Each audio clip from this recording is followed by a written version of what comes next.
difaaca Puntland iyo ciribtirka kooxaha diyaysan ee Al-Shabaab waa soconaya waana laga gulgaaraya inta Puntland ay ku nool yihiin ciidamada difaaca ee Puntland. shacabka Puntland waxay si niyad ay u garab taagan yihiin ciidamada difaaca Puntland ee howlgallada ciribtirka farxadka kooxda Al-Shabaab ka wada deegaan xeebeedada Nugaal iyo Mudug. magaalooyinka waaweyn ee Puntland waxa ka socda gurmad saanad cunno iyo mid caafimaad isugu jira oo ay hormuud u yihiin haweenka iyo dhalinyarada Puntland kuwaas oo lagu baritaaraya ciidamada Soomaaliyeed ee Puntland. haweenka Puntland ayaa dhiirigelin dhinacyo badan taabanaysa kaga qayb qaadanaya howlgallada sifaynta Al-Shabaab ay ciidamadu ay ku howlan yihiin. waxaana tan markii ay bilowdeen dagaalka ka dhanka kooxda habowga ah ee Al-Shabaab si joogta ah ciidamada difaaca loo gaarsiinayo cunnooyin kala duwan oo ay isku xilqaameen diyaarinteeda haweenka Puntland. waxaanu burka u dilaynaa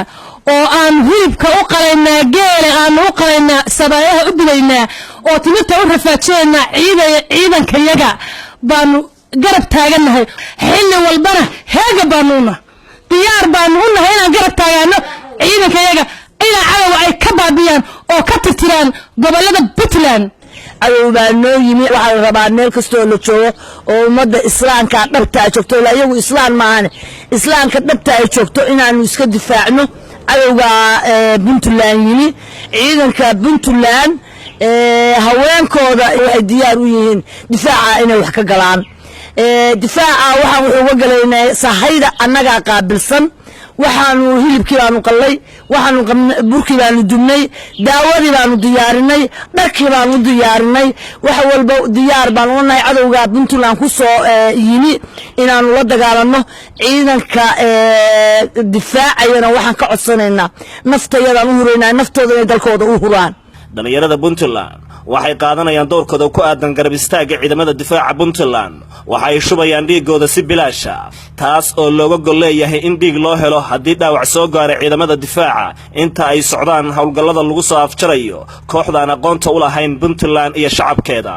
waxaana Puntland ay markii ugu horeysay Soomaaliya ay sameysay xarumo caafimaad oo saamaxaya in dhaawaca markiiba lagu shubo dhiiga iyadoo la joogo goobaha furinta ee colaadu ay ka taagan tahay. maadaama aan dhalinyaradii Puntland waxaanu hilihooga la garab taagannahay ciidankayaga jiida jooga runtii waxaanu ku hurudnaa waxa weeye ciidankayaga difaacaya yagaanu ku joognaa yagaanu ku jiifnaa annaguna waxaan la garab taagannahay waxa iyagu u baahan yihiin sida inaan dhiigayga u hurno maadaama iyagu kooda ay u hurayaan marka aad baan ugu faraxsanahay inaan intaas inka badan baanu samayno dhalinyaradana waxaan leeyahay dhiigina ku deeqa dhiigu mar waa sadaqo maantana sadaqa waa min baabi awlaa buu ka sii yahayo haddee dad dalkooda difaacanaya gaalo kusoo duushay iyo shaydaan oo dalkooda difaacanaya baa arrinkaasi aanu maanta dhiiga u shubeynaa. jabka iyo hoogga Al-Shabaab waxaa gacantooda ugu dhiibay ciidamada difaaca Puntland waana mid xasuus ku reebi doonta qarniyada soo socda cid walba oo cadow ka dhigata Puntland. mandaqada Puntland waxa ku nool ummad jecel midnimada iyo nabadda Soomaaliya haddii colaad laga keensadana aan biyo laga cabin. maxamed cabdiwali Nuur Timir, Puntland TV. Garow.